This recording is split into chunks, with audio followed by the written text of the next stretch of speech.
Ғажайып Каусар Ақмола облысы Целиноград ауданы Софиевка ауылының жалпы білім беретін орта мектебінің 7-ші сынып оқушысымын. Сіздерге Абай ата ұрпақтары атты эссемді тарту етемін. Абай ата ұрпақтары. Абай Құнанбаев біз үшін үлгі тұтатын ұлы ақындардың бірі.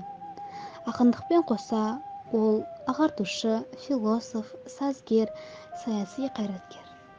Қазақ әдеби тілінің негізін қалаушы, ұстаз. Осыдан 2 ғасыр бұрын бұл өмірге қазақ елінің мәдениетін өзгертетін адам дүниеге келді. Ол Абай болатын. Ұлы ақынның әрбір сөзі, өлеңі халық өкінішімен зарын жеткізеді. Ол өзін ойламаса да, халықты ойлайтын ұлт жанашырда болған. Кішкентай кезінен алғыр, білім мен ілімге құмар болған ғұлама ұстаз өзінің қайтпас қайсар мінезімен әрдайым елден бір қадам алға жүреді. Осы мінез арқылы жұртты әрқашан өлеңдер арқылы әділеттік пен тәубеге шақыратын. Бәріміз білетіндей, Абай қазақ халқы үшін ерекше орын алатын ойшыл ғалымдардың бірі. Оның басты себептерінің бірі ол білімді өзі алып қана қоймай басқаларға да жеткізетін. Осы ұлы қазақ әдебиетінің негізін қалаушының өнер мен оқуға көзін ашқан жандардың бірі Абайдың әжесі Зере еді. Зере де әрқашан ұғымды ой мен ақыл айтушы еді. Абайдың өзі де кішкентайынан зерек болатын. Кішкентай болса да үлкендерше ойлап, толғанатын. Осының өзі оның үлкен болашағы бар екенін білдіреді. Шамамен 10 жастан бастап ол өзі өлең шығарып бастады. Жазушы сөз өнерінің халыққа ықпал ететінін біліп, көркем әдебиетке бет бұрды. Дәлірек айтсам, 19 жасында өзі Семейге білім іздеп барып, өзін ғана емес басқа адамдарды да білім мен ілімге шақырды. Ұлы философ адам бойындағы жаман жақсы қасиеттерді танып, осыған орай өлең жазған. Оған тағы бір мысалдардың бірі ғылым таппай мақтанбау. Өлеңі деп айта аламын. Өлеңде жалпы адамзаттың 5 дұшпанын, 5 тасалысты айқын көрсеткен. Өсек, өтірік, мақтаншақ, еріншек, бекер, мал шашпақ. Осы мінез құлықтар адамның ең басты жауы деп ойлаймын.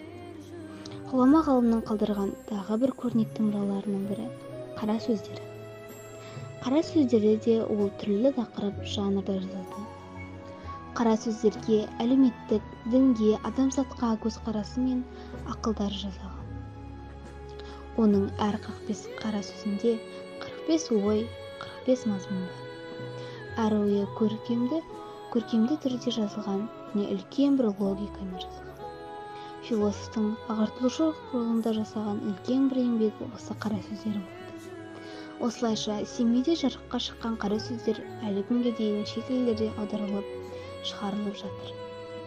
Абай қандай өлеңдер жазса да үлкен ынтамен, оймен жазатын. Ақын өз ойын өлеңмен жеткізеді.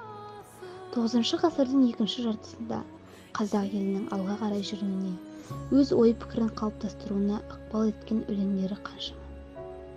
Ғұламаның өлеңдерінің бір бөлігі орыс тілінен аударылған. Орыс ақындарының өлеңдерін аударып, бізге түрлі тілді танып білуге жол көрсетті. Әдебиет танушының қазіргі деңгейде әлем деңгейіндегі ақын екенін білеміз. Ол өз еңбекқорлығы арқылы осы жетістікке жетті деп ойлаймын. Оның өлеңдері түрлі тілдерге аударылып, қазірге дейін дамып жатыр. Қазақтың жүрегінен орын алып, біз сияқты ұрпақтарына құнды мұрагер қалдырған Абай атамызды танып, біліп, зерттеп жатқаныма қатты қуанамын. Бұл ақынға алғыс ретінде Абай тануды зерттеп дамытқым келеді. Осындай үлгілі, көркем, еліне жанашыр ақынның ұрпағы болғаныма қатты